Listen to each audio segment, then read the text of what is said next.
manufacturing factory workshop 1. This is our storage. There we have another big manufacturing workshops. Totally we have 3 big manufacturing workshops.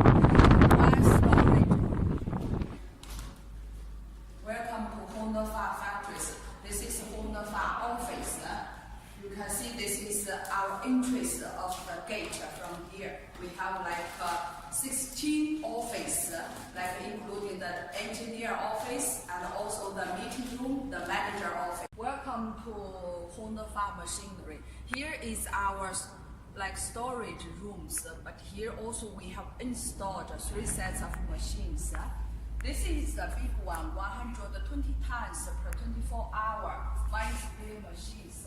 This is like the bucket elevator, which will elevate the material, the maize, to the storage bins. From the storage bins is the cleaning machines, the cleaning sifter to cleaning the maize. And also this is the brusher to brushing the maize, which make it more shiny. After the brusher, this is the destoner. Then this is a stainless steel damper, which will put some water in the maize to moisture the maize in the future for easily to degerminate. After the moisture damper, it going to the damper bins.